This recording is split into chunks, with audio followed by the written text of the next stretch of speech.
If you don't train, if you're not in shape, if you can't run 3 miles, if you can't shoot a man-sized target at 25 yards, you're more of a liability than an asset.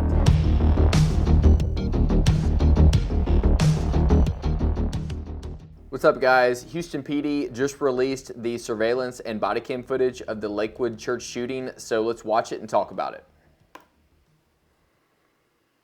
Starts off with camera 1 that's outside on the west side of the Lakewood church. White SUV with the woman getting out. She's wearing a tan trench coat and a blue backpack. Police report stated that she had the rifle underneath the trench coat and then another rifle inside her backpack. So that's her son in the yellow shirt that she's unloading out of the car. This is freaking awful. It's absolutely heartbreaking that she put her son through this. All right, she's walking in, got her kid. It almost looks like she has the rifle in her hand and not under the coat. Maybe she concealed it at another point. This is camera 2. These all have no audio. All right, she's walking in right there. All right, let's pause it for a second. Actually, let's let it play. All right, so she just walked in. You saw where it was highlighted where she was walking in. Up in the top right of the screen there, we have an officer that is on his phone. And this officer will be important in a second here, but this officer is on his phone and he's church security. Now, I get it. The job is mundane sometimes. It's boring. It's very easy for complacency to set in and you check your phone. I mean, he may be just checking a text real quick, so who knows? I don't know. But I'm just saying, like, let's imagine he's just checking a brief text. Maybe it's even like an emergency text of something that's going on. People are going to tear this apart. Like, keep that in mind. If you're a police officer and it is your job to be vigilant, you are going to be judged by the court of public opinion. And he might be playing Angry Birds. He might be responding to a text message from his wife about his sick kid. Who knows? But this is something to keep in mind. We'll talk about that more in a little bit. All right, so she walks by. Everyone seems to be acting normal. Still a normal baseline. No one's panicking. Although most people generally have horrible situational awareness, so she could have walked in with a gas mask and a full kit and a few people would have noticed. Still kind of normal. Officer still on his phone. All right, some guy just noticed something. He's running away. Everyone else noticed him. They're running away. An officer comes out, draws his gun, coming around that corner. Boom, right there. I can't tell from this camera angle, but she looks very close to him. That's probably 10, 15, maybe 20 feet away. She's got a rifle. He's got a pistol. That's a bad situation to be in. All right, so they exchange gunfire. You can see the drywall kicking up there. This guy's getting the heck out of Dodge. This lady comes out. She's like, what is going on here? Let me just make my way on over here and see if I can be of assistance. But you can tell just the confusion. People can't really tell what's going on. They don't know, was it gunfire? Was it a car backfiring? Is there fireworks going on? Like, you can tell people don't really know what's going on. And if you ever find yourself in a situation like this where you have to use deadly force to defend yourself or to defend someone else, then you're going to want a good legal team defending you after the fact. And that's why I trust attorneys on retainer. And if you want to see how AOR compares to those other CCW insurance providers, then scan this QR code or check out my affiliate link in the description. They have individual and family plans so that you will be legally protected should you ever need to protect your life or someone else's life. And don't forget to use promo code DAD to save $25 on your initial sign up. She's still looking outside. It looks like she's looking outside. I assume that's what she's doing. And he's still trying to figure out where the shooter is. Peeking around that corner. Okay, I'm not sure what is around that corner or the way that hallway curves, but crouching down like that isn't really doing too much. It's not really giving him that much of an advantage. If anything, it's probably hurting him because it's making him less agile and less able to move in and out or in and out of cover Now, if you want to peek high and then you don't want to use the same piece of cover the same way twice, if you want to peek high and then come back in and then peek low, that's a different thing. But I think what he was doing was just kind of he was doing something. Sometimes your body and brain make you do weird things in these situations. So let's see. She's coming around the corner. You got drywall kicking up there on the wall. Keep in mind, this is a 360 range at this point. I mean, there's people everywhere. There's people in that room where you saw that lady. It looks like she was a security guard with the blue shirt that walked in that room. So a lot of people are in the crossfire in these situations. And as unfortunate as it is that that boy was struck in the head and is still in critical condition and that other gentleman was struck in the leg, it's amazing that more people weren't struck given how long this gunfight went. So she dropped her rifle. Looks like she's digging through her backpack. She does not have her son with her anymore, which is not obviously we know what happened, but it's just still horrible to think about.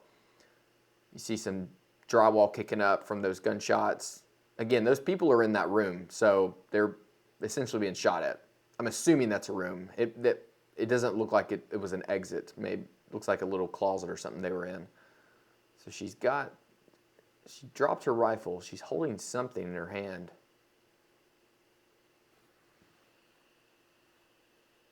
This is so bizarre. Her mannerisms and just the whole situation is so bizarre. But mental illness. Okay, so she's been shot. She's on the ground.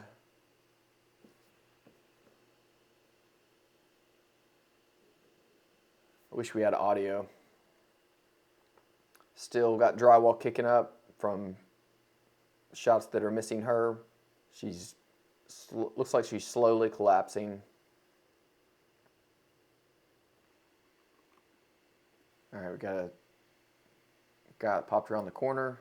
Oh my gosh. That officer just went in his crossfire, or in his line of fire.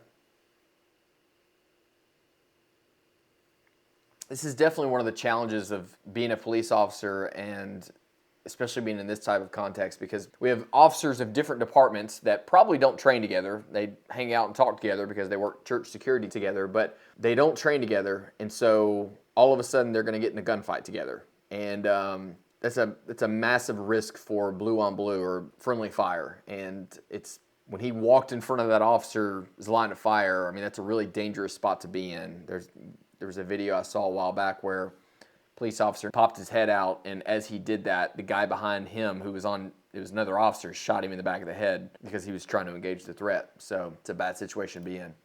All right, let's roll it forward some. So they're trying to figure out, looks like they're trying to figure out what to do. Maybe a paralysis by analysis type situation where shooter's down. We know reports said that she claimed she had a bomb. They also probably have the boy down somewhere. All right, security camera 3. Again, no audio.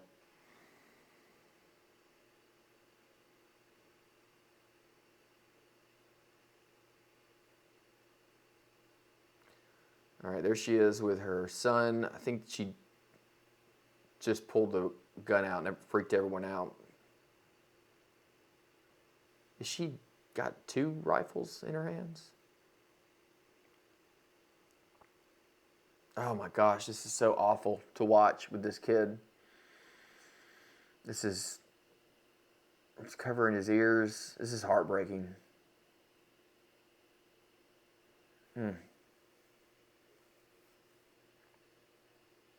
He's reaching out to hug his mom. He's clearly extremely confused. All right, we got a guy coming up from the left here. I think this was the guy earlier that the officer stepped in front of his line of fire. We have another guy coming up. So the guy in the front's got a pistol. The guy in the back has a pointer finger.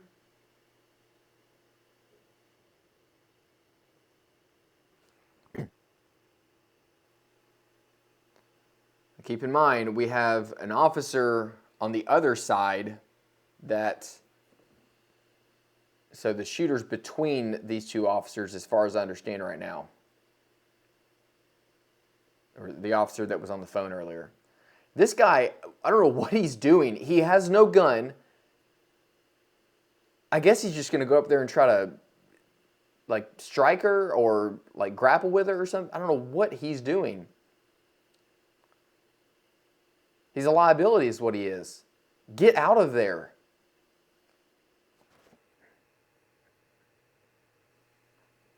He's still just, it's like he just wanted to tag along. Dude, this is not the time for a ride along. Oh, let me get out my phone. Yeah, let's call 911. I would really like to know what he was thinking in this moment where putting himself in that situation was going to help him or them. So this officer's already done a mag change. I don't know how many mags he's carrying on him, but I know a lot of people that do not carry an extra mag in plain clothes. All right, so we have additional officers that arrived. The cavalry's there. All right, now we have body cam footage. So I'm going to put on these. All right, so this is the officer that was, we saw him on his phone when she walked in, and I hate that that's how he's going to be known for, but it is what it is. He was on his phone when she walked in, so he's in this like little, I don't know what it is, like this little hallway nook cubby area, and they're going to exchange some gunfire in a second.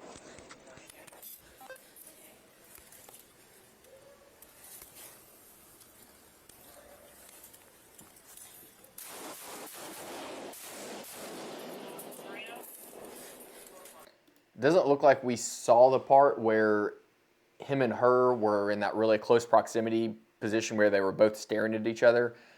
The camera probably cut on too late. She said, "You killed my son."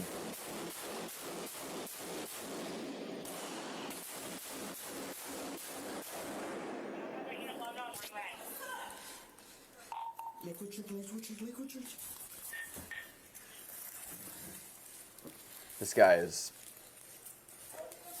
terrified. Obviously, I mean, the situation would be terrifying.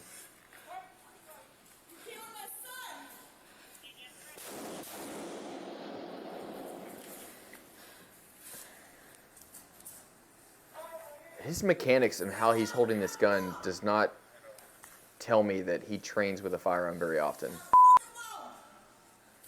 Look, I don't want to play armchair quarterback, and I also hate when people say they're not going to play armchair quarterback and they immediately play armchair quarterback. But there's certain things that I am going to acknowledge, and one of them is that this officer's weapons manipulation, his mechanics with his gun, does not seem like he trains with a firearm very often. Probably does the annual qual, and that's about it. Or maybe it's just the stress is getting to him, and he's not able to, he doesn't have any dexterity whatsoever. But that grip, I'm not sure what grip is going on there. At least his finger is not on the trigger because there's no target right now.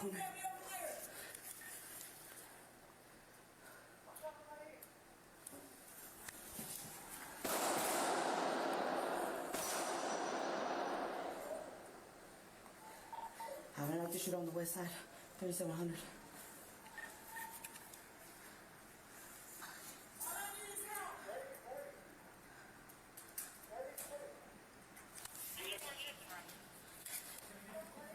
So I think the shooting started at 1:52 and it is now 1:59. So we're about 8 minutes in.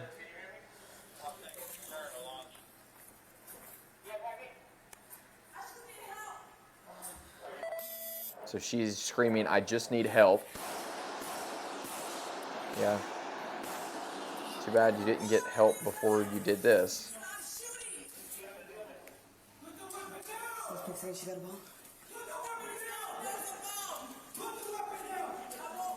So she's shouting, "There's a bomb."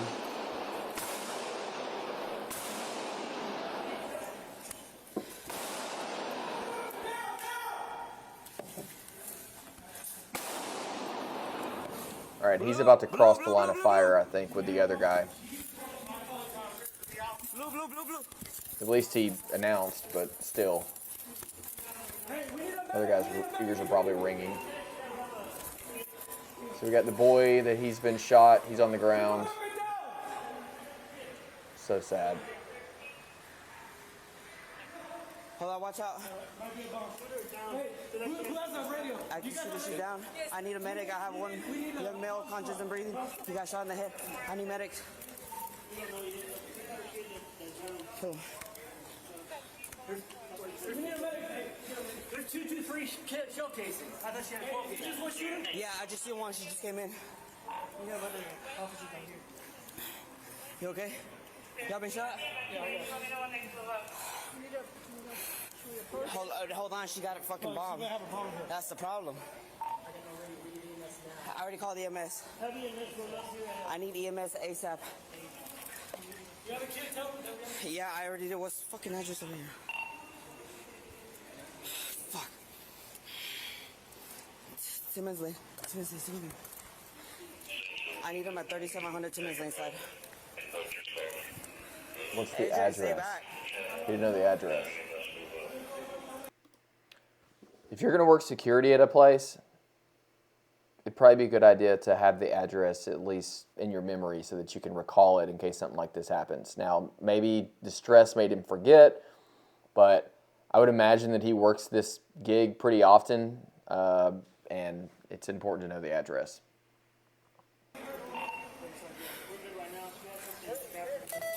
Hey, Sergeant route.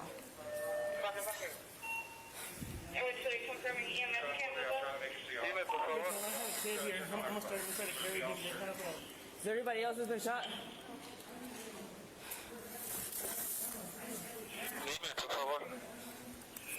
This video is going to get flagged so hard from YouTube. Hold on. Hold on. You got gloves? Anybody got gloves? You got gloves? I got gloves. I got gloves. What Gloves. do you need? Okay, take the weapon. Gloves on. Gloves. All right, you got a shooter that's down on the ground. Don't know if she's still alive, incapacitated, whatever. She's got her rifle next to her. And apparently this guy is telling him to put his gloves on to pick up the rifle, I guess because he's concerned with fingerprints. But this is an example of people being more concerned with policies and procedures than tactics and what is like really important in the moment. I imagine we'll see some more of that.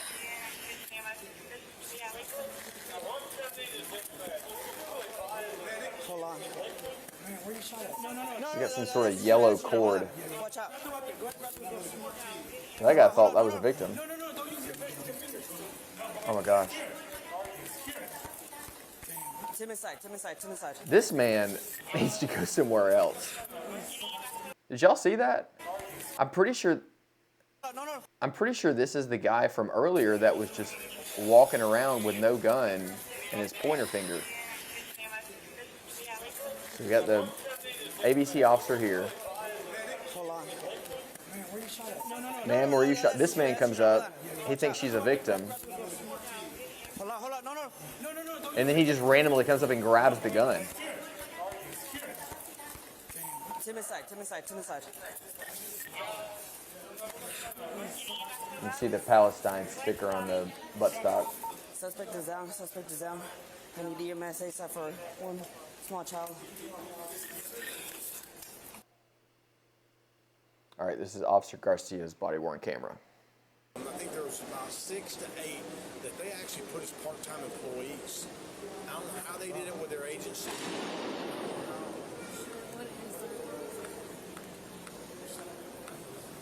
What are people running?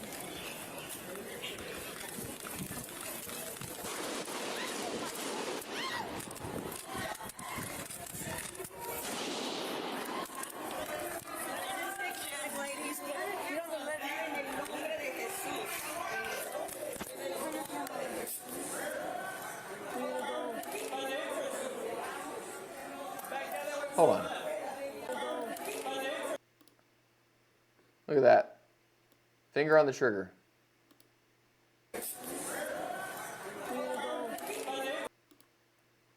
moment she pulls her gun out of the holster, her finger goes on the trigger. This is so characteristic of policing, though, and police training, or lack thereof. A PowerPoint is not training.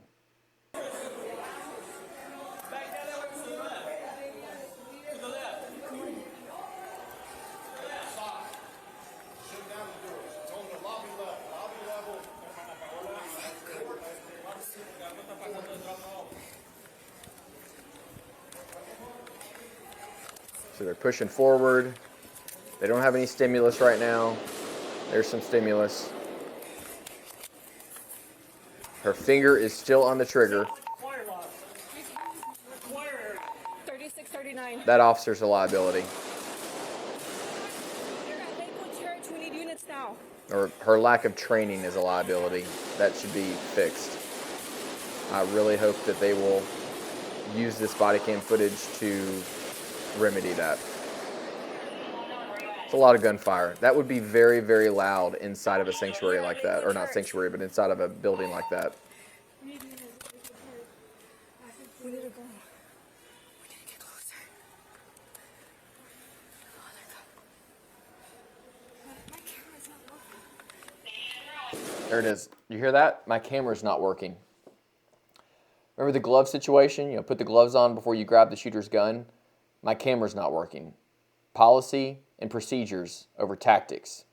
This, in my opinion, speaks to a department and possibly a leadership that is more concerned with hyper accountability and making sure that you do your pre-tour inspection, did you check your oil, did you do this, did you do that, and not with what's actually important. And when these types of things happen, you have spent so much time focusing on these things that really don't matter that now people are trying to do the things that don't matter in a very, very stressful situation like this. My body cam's not working.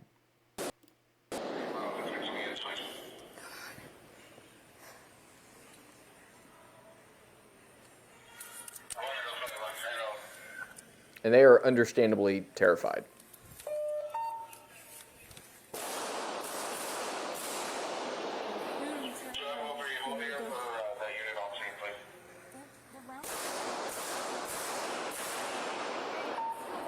And, this fear is causing them to lock up.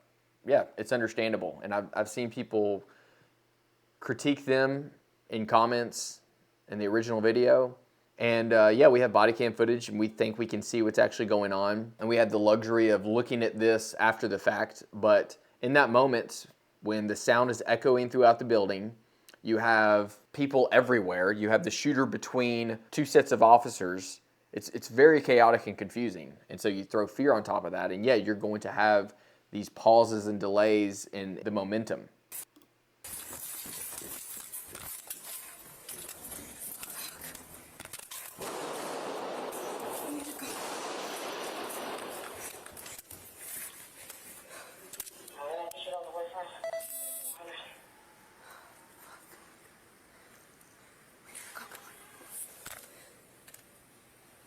She's got gear just dangling off of her. It's probably coming. Careful.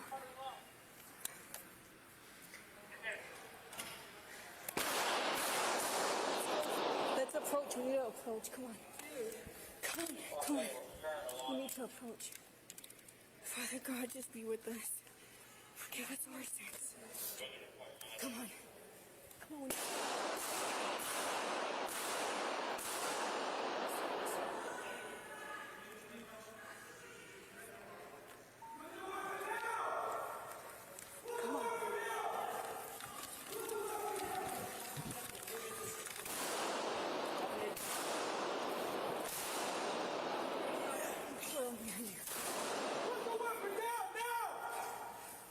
What the fuck? She's out.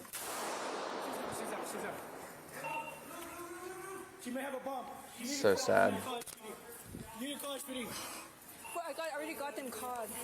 Poor boy is just We need a medic. We need a medic. bleeding out and twitching on the ground.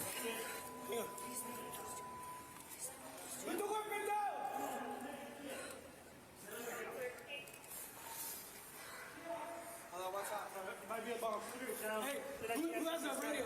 You guys are ready? Yes, we already got it. We need a bomb squad. We may need bomb squad. We don't know yet. We have a kid that's down. Possibly bullet. We need a medic. Hey, get a medic. Hey, is this just one shit?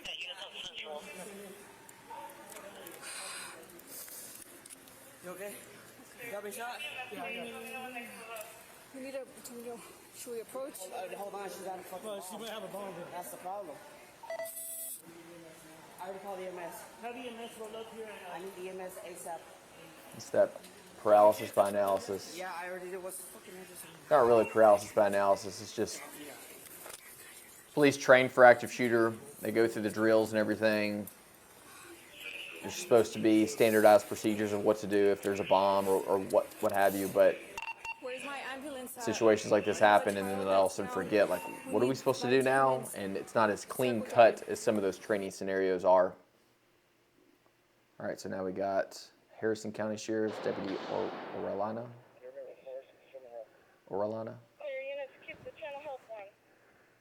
He's pretty far away, it seems. Oh no, he's okay. So that's the main area that all those people were congregated in the very first video. That's that hallway that everyone was pushing down. No, ma'am.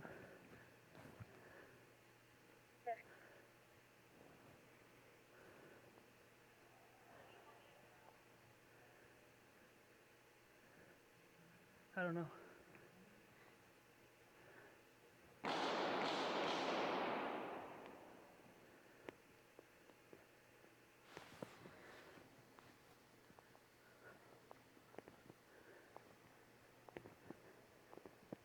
He's pushing up. He sees other officers. Pushing up a little faster since he sees the other officers, it looks like.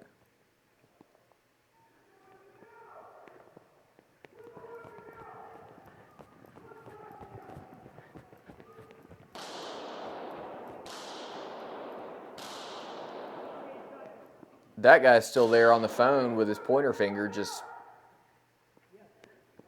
I wonder if that is the guy that tried to pick up the gun earlier. Or will end up picking up the gun. 42 item 2A is going to be a female. She's down right now. We need a medic. We need a medic immediately. We have a kid.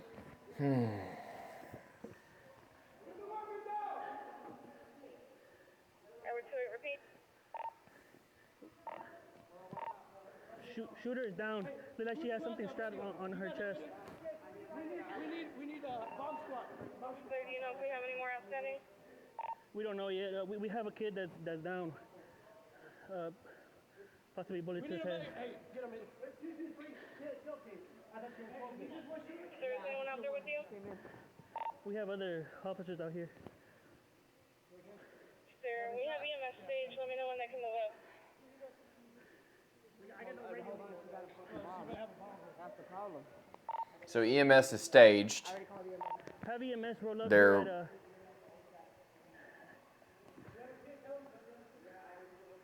They're waiting to hear word that they can roll up.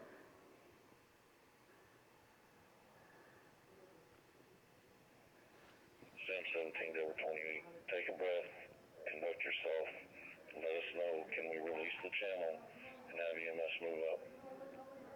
Sounds like a sergeant's we're getting there right on now. and She has something strapped on trying her. to calm everyone Trying to down. figure it out.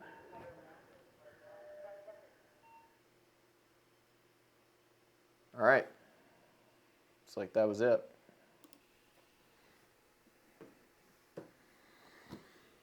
Yeah, that was, I still don't know how the boy was shot. Probably during the crossfire with her and that other officer that was on his phone when she walked in. But it's a awful, heartbreaking situation. But it serves as a reminder that at any point, something like this can happen. Church, school, work, your home, and you have to be ready.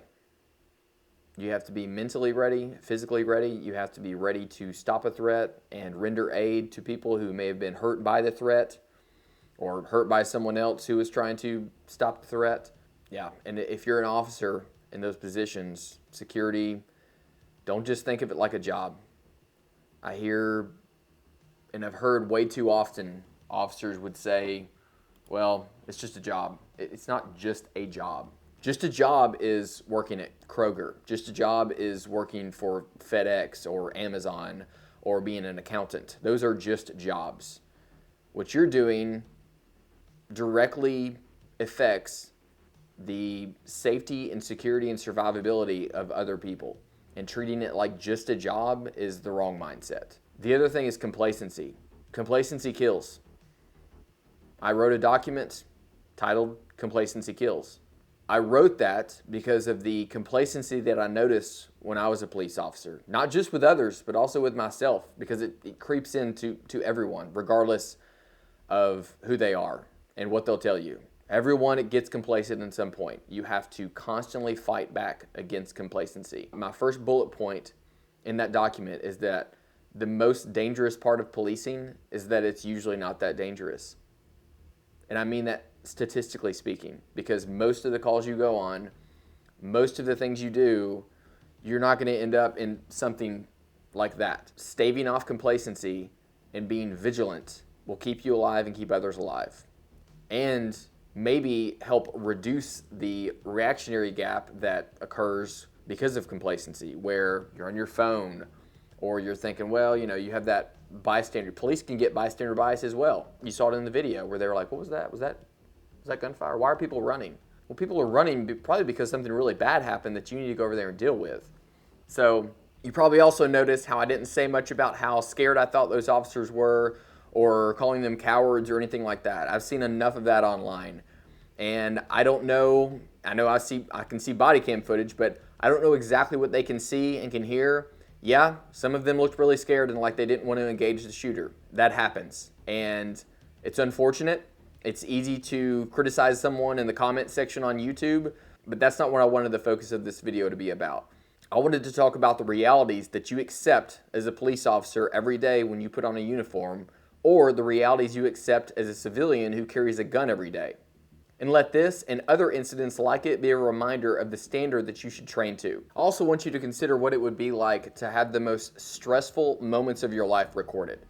Now, some of you may say, well, they signed up for that, so they should know that they're accepting that and accepting that everything's going to be recorded and all of society is going to see this. But think about if you wore a body cam every day of your life and you were just thrown into these situations. Now, as an officer, yes, you should realize that your most stressful moments of your life are going to be recorded. So not only should you be prepared just because you should be prepared for a fight, but you should also be prepared because you just don't want to be humiliated on national media. And staying tactically and technically proficient can prevent that, or can help prevent that.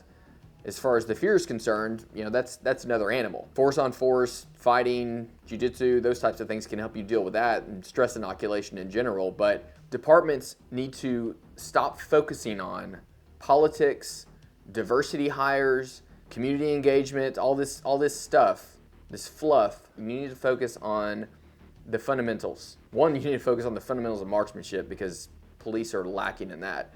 And then you need to focus on the fundamentals of policing. You are law enforcement. You're not a teddy bear in uniform. And if you are a leader, sergeant, lieutenant, captain, whatever the case may be, and you prefer to have teddy bears in uniform, then you're in the wrong position. And you shouldn't have that job. When that shooter entered that building, diversity doesn't matter. It's all about who is the most competent, who is tactically and technically proficient with their firearm and their gear to be able to handle the threat. Not what color are they, not what gender are they, not how they identify, how competent are they. It's a meritocracy at that point. If you are retired on duty, if you're someone who is just collecting a paycheck because you've been doing it for 20-something years, and you would do something else if you could take a 401k and go somewhere else, but you're not because you're on the pension and you would lose all that, you need to rethink that. And departments, yeah, it may help your retention if you have a pension where you basically have professional prisoners after a set number of years. But how many of those people actually still care about the job versus they're just doing it for a paycheck because it's just a job? This is the reality. And if you don't train, if you're not in shape, if you can't run 3 miles, if you can't shoot a man-sized target at 25 yards, you're more of a liability than an asset. 40 hours of PowerPoint is not training. Getting on the mat and fighting, getting on the range and shooting, or using simunition for force-on-force, that's training. So let this and other incidents like it be a reminder of what our priorities should be. Thank you so much for watching, and as always, train to a higher standard.